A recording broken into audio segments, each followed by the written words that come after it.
Mongolia, una terra che per molti rimane ancora un mistero, con una ricca storia che riecheggia nelle infinite steppe e deserti. In questo viaggio ci imbarcheremo alla scoperta della terra mongola e della vita dei nomadi moderni, delle loro tradizioni e della loro cultura.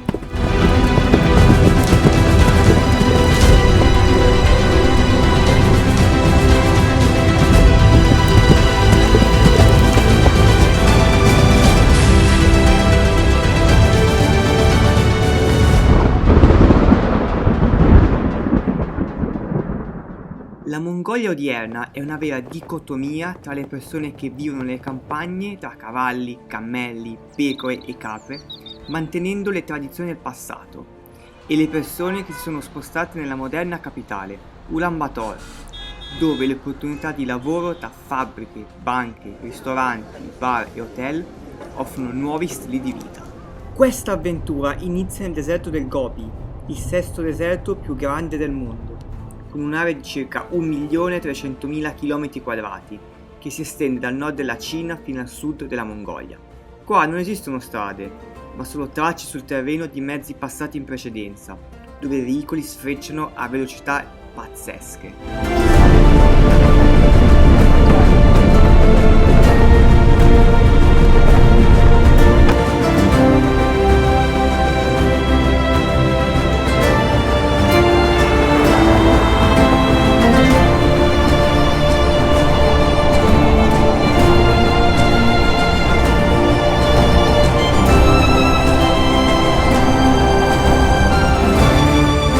Tra i più famosi siti da visitare, la prima tappa sono le formazioni rocciose di Tsagan su Varga, una formazione calcarea colorata dovuta alla presenza di sali minerali nelle rocce.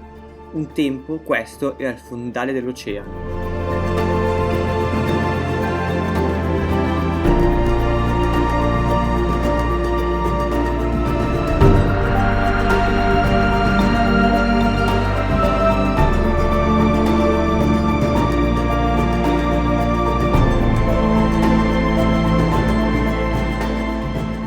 Neanche il tempo di adattarmi al clima del deserto, che in lontananza una nuvola di sabbia si avvicina velocemente verso la macchina. E infatti... Ok, siamo rimasti bloccati alla tempesta di sabbia al primo giorno. Sentite tutto il vento. Più forte. Wow. È arrivata in un lampo. 5 minuti ci ha coperto. Devo dire che mi ha accolto proprio bene il Gobi, facendomi già capire che la natura in Mongolia ne fa la padrona. Avete presente quelle immagini che arrivano dei robot dell'andata su Marte? Beh, ecco, stessa cosa qua. Che figata.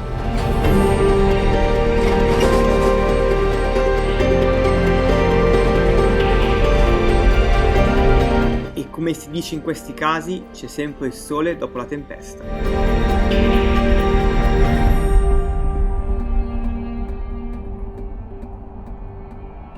Nonostante le condizioni di vita estreme, i nomadi si sono adattati a vivere in queste terre.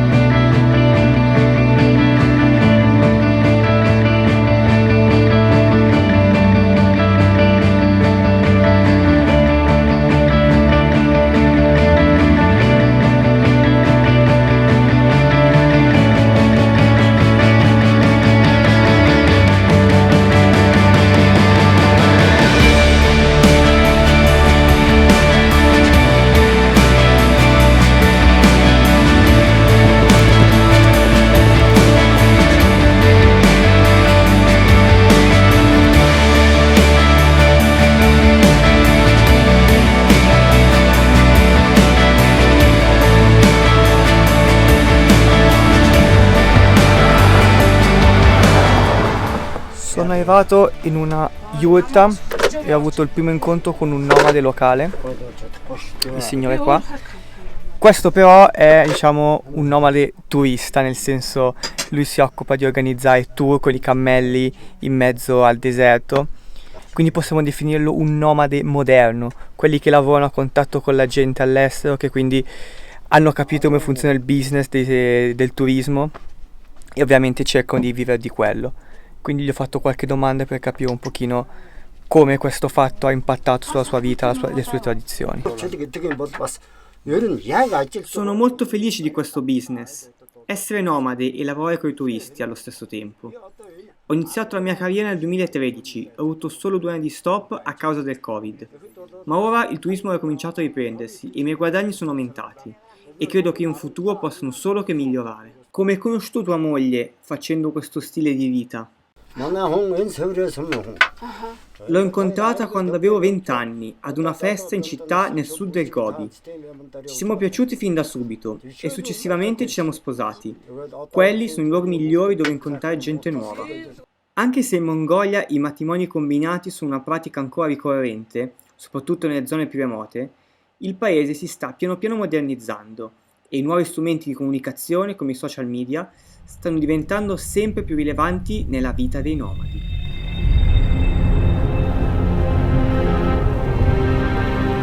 Comunque non è vero deserto senza una bella duna di sabbia da scalare.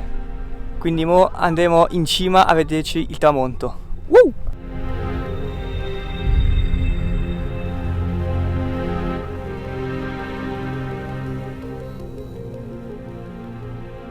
Sinceramente non sono venuto fino in Mongolia a fare questo tipo di sforzi. Mi sembra di camminare con un elefante sulla schiena, visto che qua si sprofonda ad ogni passo. Sono quasi in cima. Di caccia alla fine ce l'abbiamo fatta. L'acqua è la vittoria. Calda da far schifo. E la vista in questi casi ripaga immediatamente la fatica.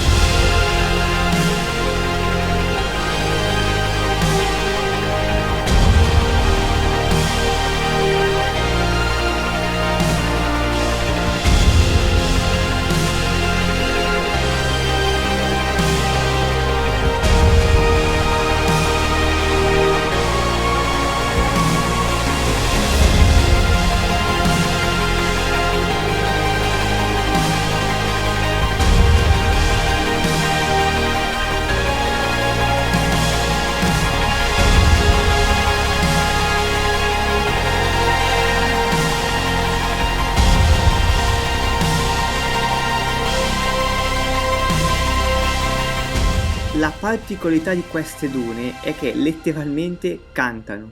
Sì, avete capito bene. E se non ci credete, beh, tirate sul volume.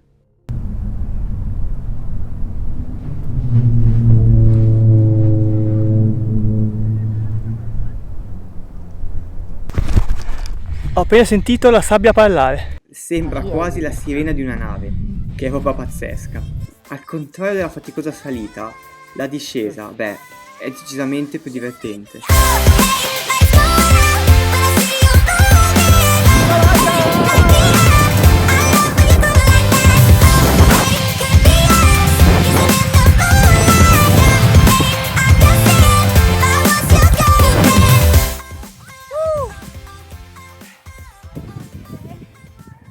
Un'ora e mezza per salire, 30 secondi per scendere. Salavi.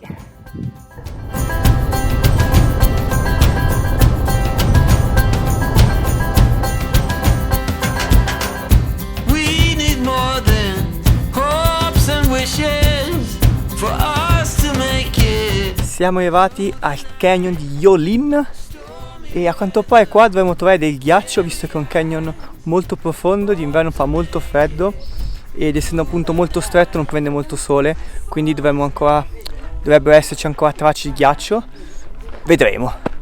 Però finora è un panorama spettacolare.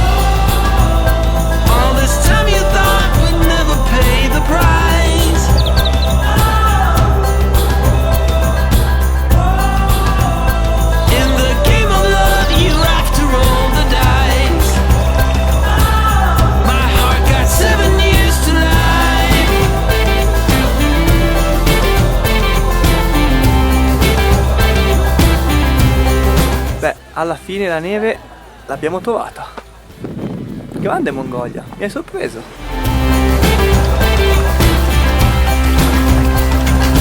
È incredibile pensare al contrasto tra il deserto secco e arido appena qua fuori e questa oasi verde con tanto di acqua e neve. Il Gobi è veramente un luogo che non smette mai di sorprenderti.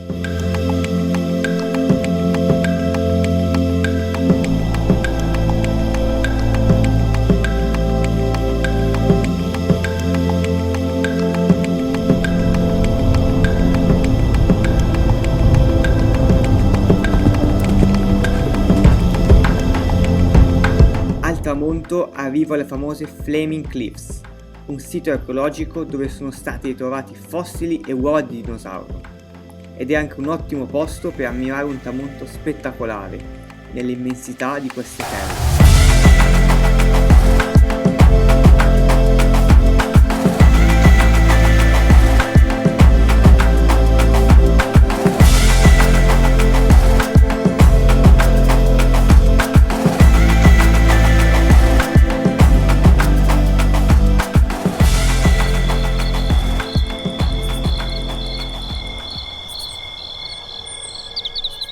L'ultimo giorno nel deserto del Gobi inizia presto per godersi appieno l'alba.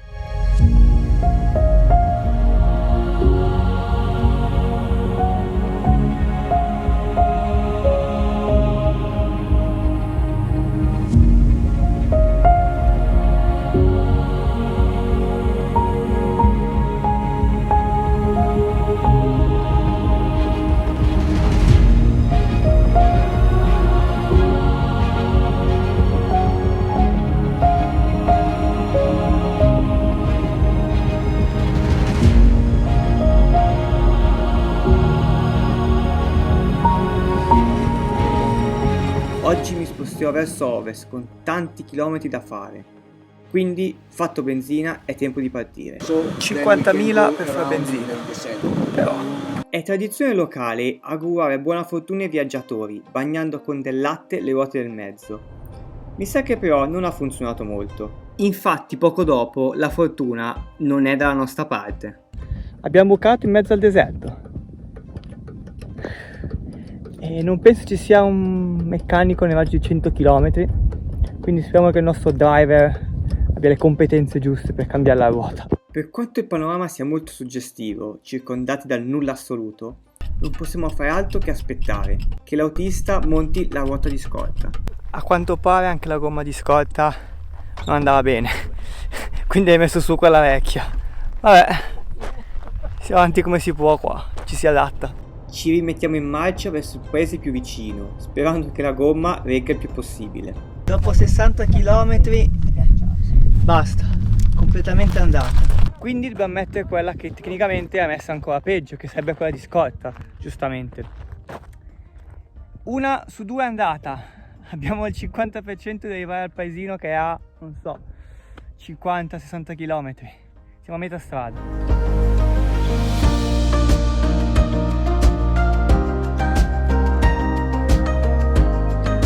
All'orizzonte si intravedono i tetti di una piccola cittadina.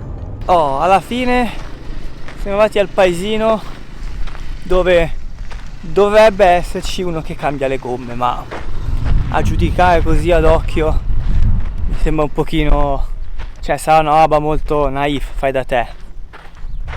È l'unica soluzione che abbiamo, almeno c'è un po' di civiltà qua.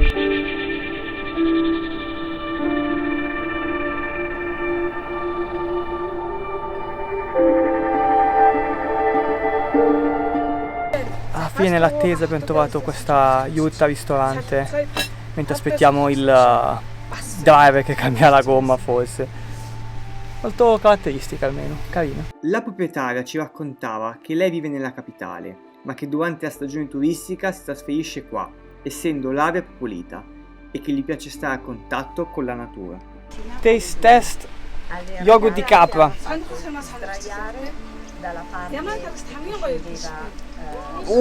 Strong, molto forte.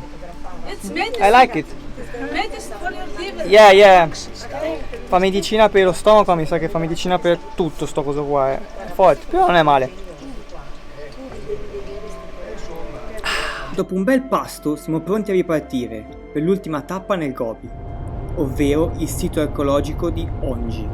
Questo sito archeologico era la casa e il villaggio dei monaci buddisti mongoli, solo che negli anni 30 i comunisti sono arrivati qua e li hanno sterminati tutti, hanno distrutto tutto, e questo è quello che rimane. Ormai solo un monaco vive ancora qua, che porta avanti e conserva le tradizioni del passato.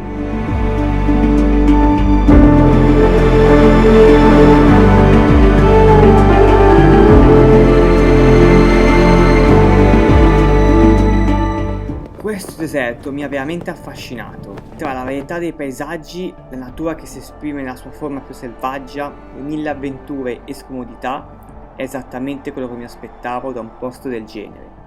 Ora però sono pronto a scoprire una nuova zona della Mongolia.